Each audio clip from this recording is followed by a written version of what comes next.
Not accept this as normal. We must protect our children and educators from gun violence. Thank you for being here. Well, it's hard to believe that this is one of our last gatherings of educators here at the White House. The day after Joe was inaugurated nearly 4 years ago, I started my time as First Lady by thanking our nation's educators alongside Randy and Becky. The pandemic was still raging, so we sat 6 feet apart. And on that day, I promised you that as long as Joe was in the White House, educators would always have a seat at the table. That promise has been my guiding light over the last 4 years. And I hope you have felt your impact in all that we've accomplished together. We began this journey together. So I asked Randy and Becky to help gather us again as this chapter comes to a close.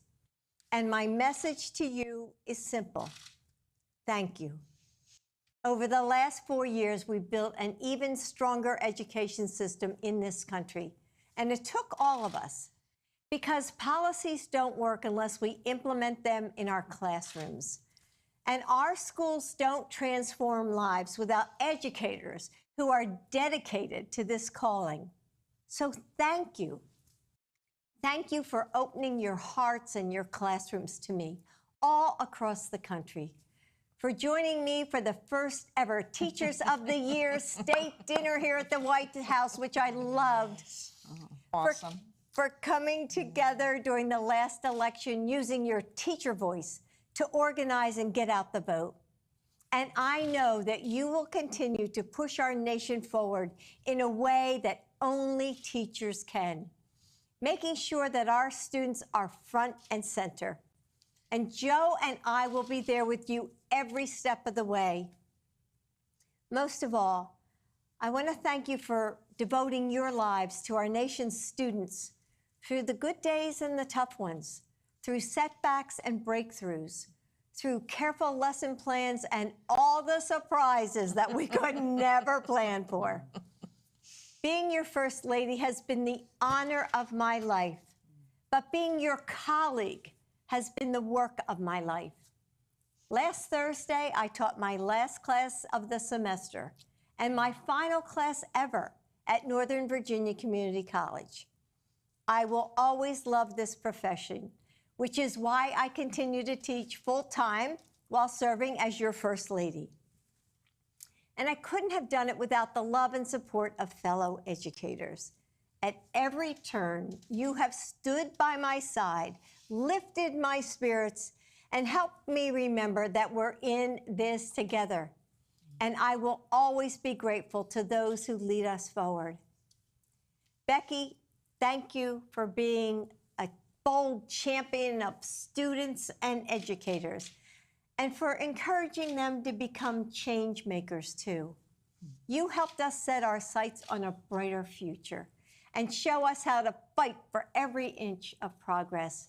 Randy, you are a force, and you use your power to lift up educators so that we can lift up our students. You remind us that we are not alone and that we are unstoppable when we act together. Joe and I are so grateful to both of you and all of the educators that you represent. And now I'll turn it over to Randy. Randy. So, first and foremost, and this is on a day that tragedy happened in Madison, the people whose lives lost their memories are blessings. And it makes us recommit ourselves to what educators do every single day, which is to try to create a safe environment. And frankly, Dr. Biden, you and your husband did that for the country. From the beginning of your tenure here, the sense of we can get out of COVID, we can start anew, we can recreate America. And I remember that first day that you had Becky Yeah. And you had us at the White House and sent a message to teachers about how important their role was in the nurturing of young people. And from that day, well, before that day, you've done this, but from that day forward, as First Lady, you set a standard of compassion and nurturing and prodding in a very direct yet friendly way and determined way that we had to lift all souls and we had to lift our kids and we had to do that all together. So there's a lot of other things I can say, but it's going to be well more than 2 minutes. So I just really wanted to say, on behalf of our 1.8 million members, thank you for everything you have done and for everything your husband has done. Thank you. It's number one. Number two, to the educators that are here, I just want to say thank you to you, because for everything that happens in classrooms, you are the difference makers. You make that difference in so many different ways and in so many different times. And I want to say thank you. The American people know how important you are. They say this to you over and over and over again about the importance of public education. And I just hope you feel it and you hear it. And more than the American people are American children. They need you. Think about the kids today. Think about what's happening in Madison, Wisconsin today. They need you. They need you to inspire them, to see them, to feel them, to lift them, to be and to engage in the promise of America. And so the last thing I want to say to all of you, all of us, is that we are in the season of light. We are, whether we believe in Kwanzaa or Diwali or Hanukkah or Christmas, this is the season of light. It's a season of hope. It's a season of thinking about good things and making a difference and being good. And so I want to say to all of us, there are going to be a lot of ups and downs over the next few weeks, months, and years. Let us all remember that that hope and that light and that goodness starts with the work that you do. Be the light, be the hope, and have a wonderful holiday and New Year. And now, my partner in all of this, Becky Pringle. Oh my goodness, what an honor of my life to be sitting on this couch with the three of us powerful women, right? And as I was listening to you, Dr. Jill, I thought about these words. Of all the civil rights for which this world has fought and died for 5,000 years, the right to learn is the most fundamental. The freedom to learn has been bought by bitter sacrifice. So whatever we might think about the curtailment of other civil rights, we must fight to the last ditch to keep open the right to learn. Yes. You embody those words by W.E.B. Du Bois every day of your life. There are not words that could capture the level of gratitude that the 3 million members of the National Education Association and the millions of members of the American Federation of Teachers feel in this moment.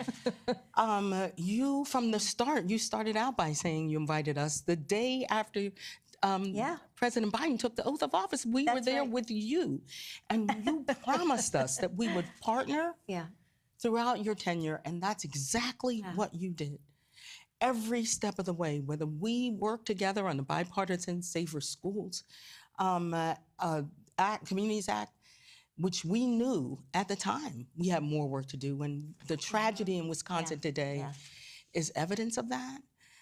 But whether we're talking about healthy meals for every student, whether we're talking about student loan debt relief or making higher education more affordable, whether we're talking about addressing the mental health of our students, that's what you did in partnership with us. And so I hope, I trust that you know you have left a legacy that won't end as you leave the people's house. But it will, and I was glad to hear you say that too. You'll continue to do work, because let me tell you, I know, I for one, I'll be reaching out. I'll be calling you, Dr. Jill, what do you think? So we can continue to collaborate together. You know, that is when we collaborate, it's a quality of collective thinking, right? That leads to the quality of collective action. Right. Like Randy, I ended an interview today, like I end every interview when the reporter asks you, is there something else you want to say? Then I could just go on and on. No, but I not always, no, not me. I always end by saying, well, thank you for giving me the opportunity to say to educators all over this country, thank you. You are incredible. You get up every day and you teach and drive and feed and nurture, counsel our students every day, no matter what's happening going on. You do that every day. And so I want to say to our educators out there, thank you for all you do, not just for our students, but our families and our communities and for this country, because you know that public education is the foundation of this or any democracy. Thank you for continuing that righteous fight for every student. Dr. Jill. Thank you, Becky. Just a couple weeks ago, on one of my final overseas trips, the U.S. ambassador in Qatar told me about how all these years later, he still remembers the English teacher who changed his life.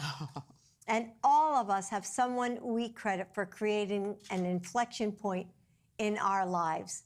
And you are that someone.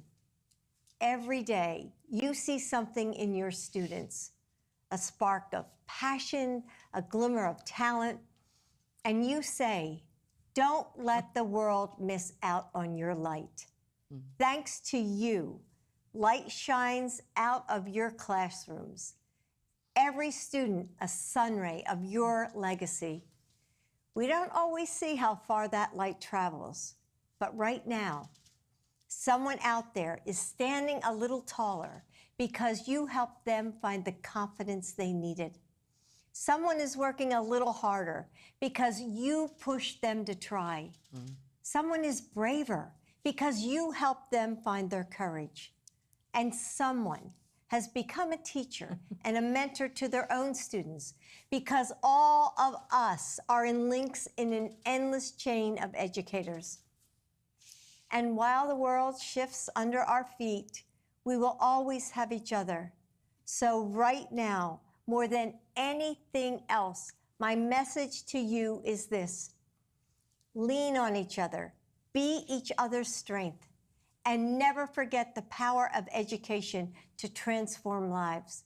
From the bottom of my heart, thank you and happy holidays.